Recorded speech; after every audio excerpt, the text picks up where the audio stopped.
Hey, good morning. Christine Regan Lake here. Hope you're having a good morning. So today I wanted to talk to you about trying to maximize every ounce of learning that you can out of every situation that you go through. So for example, you have a terrible situation at work. There's kind of this long battle, whatever, and then you finally reach a place where you either, get promoted, get to another place, or you actually just leave the company altogether and go find something else. Or you went through a horrible relationship. It was fraught with like dysfunction and pain and suffering and all that other stuff. Okay, so those things happen. They happen to all of us.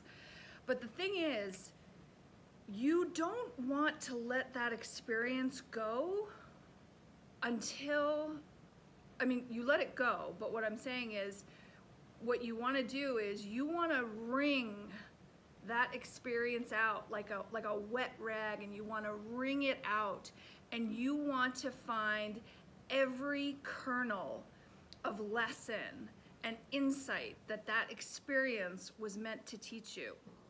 Because if you don't, then you will simply go into that situation again with a different person, a different company, a different whatever, right? Because these situations, we magnetize them to us, and they're brought into our lives to teach us things. But the thing is, you don't actually learn it if you don't dissect it. So you break up, you have an ending to a relationship, you need to dissect that relationship, and you need to figure out where all the pieces of dysfunction were, all the places that you violated your boundaries, all the ways in which you deluded yourself or lied to yourself, where you ignored flags, where you refused, you just kept projecting a vision of what you wanted, kind of living in this fairy tale and not actually forcing yourself to look at reality, things like that. So the thing is, you never want to go through an experience that is difficult without figuring out all the lessons that you were meant to learn from that. Because once you do that, once you identify the lessons, now when you meet this next person that might be coming down your path, and then all of a sudden you say, I know what this is. I've been here before, and I'm going to choose differently this time. So you can't, unless you're conscious of what didn't work in the last scenario, you can't be conscious of the next scenario to make sure that you don't repeat it.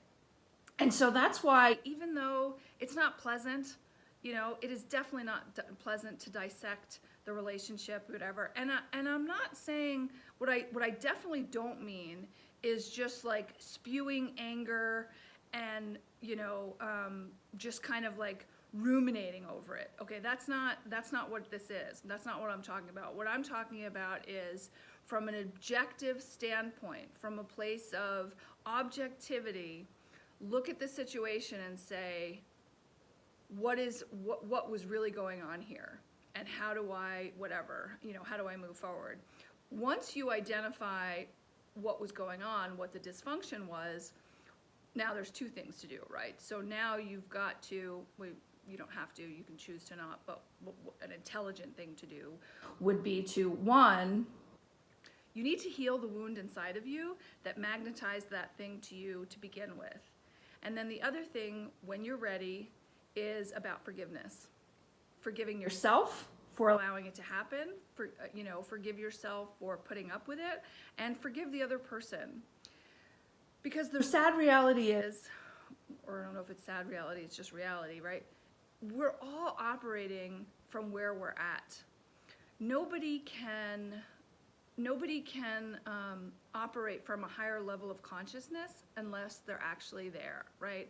And the reality is, unconscious people do unconscionable things, because that's where they're at. When someone's unconscious, they're disconnected from their heart center, and they're operating from a place of ego, right? Unconscious equals ego.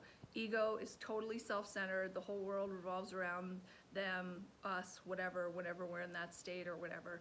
So, you know, when we understand that it's not personal, you know, like someone didn't like consciously, they're not like personally trying to destroy your life or whatever, that they're just operating from their level of consciousness. And we're all on different levels.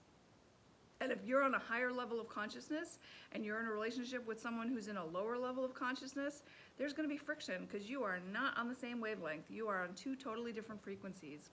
So to expect someone who's on a lower vibrating frequency to be able to connect with you on this higher level of consciousness interrelationship is unrealistic. You have to really just, you know, take a hard look at reality, at yourself, where your level of consciousness is, where their level of consciousness is, and acknowledge whether this will or won't work. So I hope that brought some value to you. I hope there might be some small insight in there that might be valuable to you, and I hope you have a great day, and I look forward to chatting with you soon. Thanks. Bye.